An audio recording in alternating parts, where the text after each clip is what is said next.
Assalamualaikum warahmatullahi wabarakatuh. Di sini saya atas nama Faizatin Astiati dengan NIM 25030. Kelas I1C akan membuat video yang bertujuan untuk persyaratan memenuhi ujian dengan semester mata kuliah pengantar teknologi informasi. Nah, di sini sudah ada tata cara soalnya. Jadi di sini temanya adalah simulasi perakitan dan pengecapan komponen PC. Nah, jadi yang pertama itu kita disuruh menggunakan software simulasi seperti PC, Pudding Simulator, Draw.io atau PowerPoint. Nah, nanti kita disuruh untuk menggambarkan hubungan antar komponen seperti motherboard, CPU, heatsink, RAM, storage. Storage itu SSD atau HDD, power supply dan GPU. Tapi GPU-nya itu opsional ya, jadi terserah mau dicantumkan atau tidak. Nah, lalu di sini saya akan langsung membuka Draw.io-nya. Di sini kan kosong ya, bisa dilihat ini kosong. Lalu di sini saya akan menyiapkan komponen. Komponennya itu ada CPU atau prosesor ya. Di sini saya akan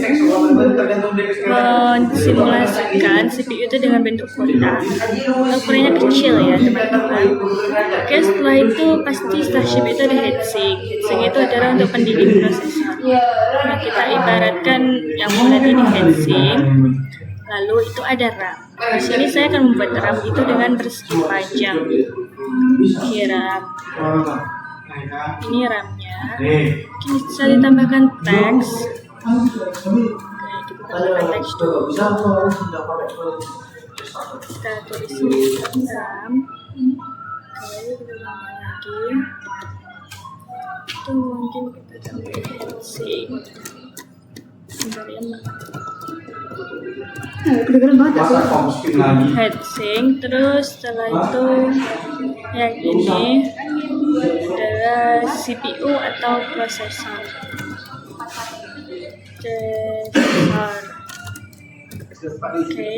Lalu storage itu ada SSD atau HDD. Nah, jika SSD itu bisa langsung ditancapkan di slot yang ada di motherboard, itu ada sendiri. Tapi kalau HDD itu kita harus menancapkannya ke casing yang menghubungkan ke motherboard. Mungkin karena di sini menurut saya lebih fleksibel, lebih efisien menggunakan SSD. Jadi di sini saya akan membuat SSD ya, teman-teman. Ini ibaratkan SSD-nya. Sudah. Jangan lupa kita kasih keterangan agar mempermudah teman-teman untuk membacanya. SSD.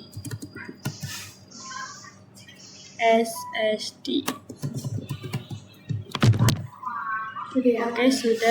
Assalamualaikum warahmatullahi wabarakatuh. Perkenalkan, nama saya Rizal Malati dengan NIM ini agak 04 error. Maaf ya. Setelah itu SSD nanti kita di sini saya akan mengerjakan power supply itu menyiapkan power supply kita ibaratkan seperti ini. Kalau power supply kan bentuknya seperti ini ya, bisa disingkat dengan PSU teman-teman. SIM PSU kita ibaratkan itu 450 watt dayanya. Setelah itu kita langsung saja mengaplikasikannya. Ini ya, ibaratkan ini adalah papan motherboardnya ya. Kita simulasikan. Nah, lalu kita langsung akan menaruh prosesornya. Di sini saya akan menaruh prosesornya di sini. Ya, mungkin prosesornya kelihatan ya, harus biar kelihatan. Jadi yang kotak-kotak itu adalah yang ini, yang kotak itu yang bentuknya gini, yang besar itu papan motherboardnya. Nah, lalu di atas prosesor pasti ada heatsink, jadi kita masukkan heatsink di atas prosesor. Di sini ya, teman-teman. Ini maksudnya ini ada dua, prosesor dan heatsink. Lalu pasti ada RAM. Nah, itu ada RAM. Masukkan RAM-nya misalnya RAM-nya itu kalau nggak salah ya, posisinya ada di sini itu RAM. Ini RAM. Oke, kita pasang. Lalu kita pasang SSD-nya. SSD itu biasanya itu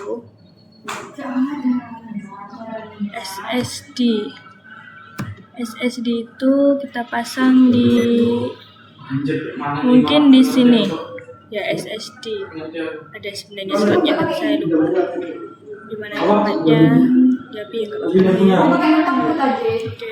oke, setelah kita pasang SSD-nya, kan kita sambungkan dengan kabel.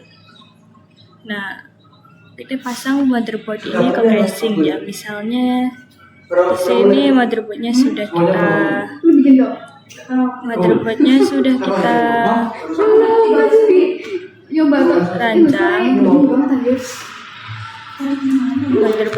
kita rancang, kita pasang di casing. Oke, di sini saya akan membuat simulasi casing.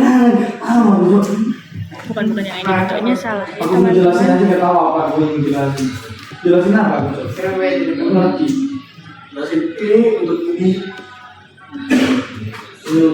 Nah, biasanya kan casing bentuknya seperti ini ya, kalau saya nggak salah. Tapi lihat tadi punya. Lihat HP sih. Nah, ini kita kamu udah kan? membuat simulasinya.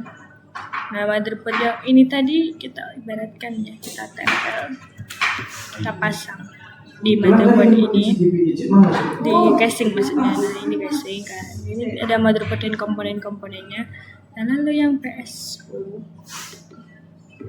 ini kita pasang di yang tersedia, biasanya itu ada di, maaf agak sulit ya teman-teman. Nah, kita pasang di bagian sini. Itu pasti akan ada itunya, apa, ruangan untuk PSU. Nah, udah. Pasti tujuan PSU itu adalah untuk menghubungkan daya listrik.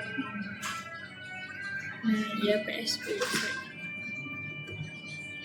Mana ya? Sulit tuh. Oke, maaf ya Bapak, tugasnya agak lain soalnya. Oke, ini kita cantumkan di sini, itu kita pasang. Nah, di PSU ini ada lubang untuk misalnya ini kita kasih lubangnya untuk menghubungkan ini ke apa itu namanya, kabel. Jadi agar bisa saluran listriknya itu terhubung ke kabel itu. Oke, setelah semua terpasang nanti kita akan mengecek apakah PC-nya bisa menyala atau tidak. Jangan lupa untuk menggabungkan kabel. Misalnya ini ada kabel. Nah, ini ada kabel untuk menghubungkan PSU ke colokan. Misalnya ini ada colokan. Oke, ini colokannya. Nah, ini ada colokan untuk menghubungkan ini si PSU-nya. Kalau udah semua terpasang pasti akan menyala. Lalu kita coba nyalainnya. Semisal tidak bisa, kemungkinan ada dua kemungkinan. Nah, kemungkinan yang pertama itu adalah karena RAM yang rusak. Kenapa RAM-nya itu rusak? Mungkin kita memasangnya lebih dari satu RAM. Nah, untuk penanganannya itu kita bisa dengan mengecek dua RAM tersebut. Apakah sudah terpasang sempurna atau masih ada bagian yang apa itu namanya longgar yang belum merapat gitu ya. Jadi kita coba lepas ya. Nah, di motherboard yang tadi kita coba lepas RAM-nya. Setelah kita coba lepas RAM-nya, oh ya berarti ini harus sebelum dicolokkan dulu. Kalau emang ada troubleshooting kita matikan lagi. Kita matikan. Nah, kita matikan ya. Ini ibaratnya kita udah matiin aja gitu ya. Oke. Setelah itu kita copot RAM-nya. Lalu kita coba lagi, kita masukkan. Jika dua RAM tidak memungkinkan, berarti memakai satu RAM saja.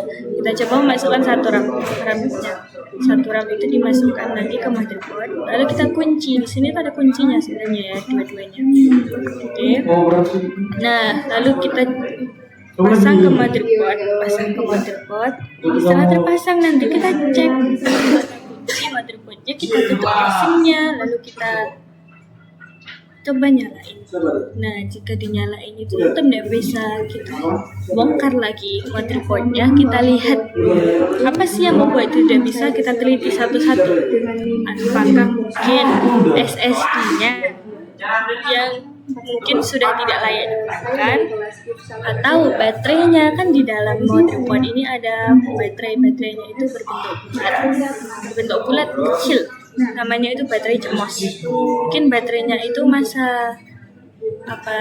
jika di motherboard bekas itu mungkin masa penggunaannya itu sudah tidak memungkinkan lagi, atau sudah lama, atau kita mengambil bekasnya, atau mungkin dari pas yang di prosesor itu sudah kering. Misalnya kita mengambil prosesor yang sisa-sisa gitu ya, atau mungkin apalagi yang bisa dimungkinkan, mungkin PSU-nya itu agak longgar masangnya, atau mungkin ada masalah di PSU-nya itu juga bisa terjadi. Jadi kita harus mengecek satu-satu.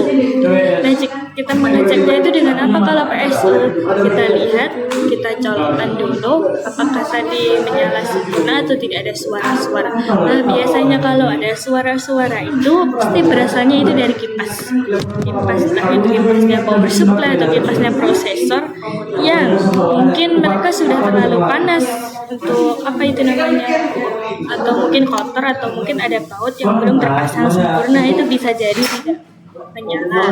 Nah, kita benarkan juga itu. Nah, jika semuanya sudah kita pasang kembali di casing, kita baut, kita kunci, kita tutup casingnya, kita colokkan lagi PSU-nya ke ini, colokkan, dan lalu kita coba nyalakan. Jika PC-nya sudah menyala, ibaratkan ini tuh PC ya. Jika PC ini sudah menyala, berarti sudah tidak bermasalah lagi, atau mungkin ada permasalahan pada BIOS. Nah, jadi permasalahannya itu saya tulis ya biar jelas ya. Permasalahannya bisa dari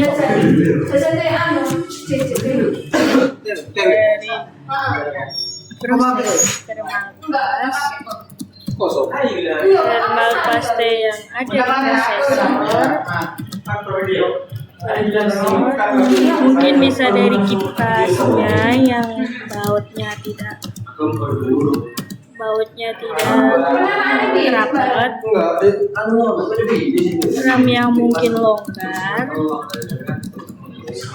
SSD yang mungkin sudah usang, baterai, CMOS-nya yang mungkin sudah tidak aktif karena bekas,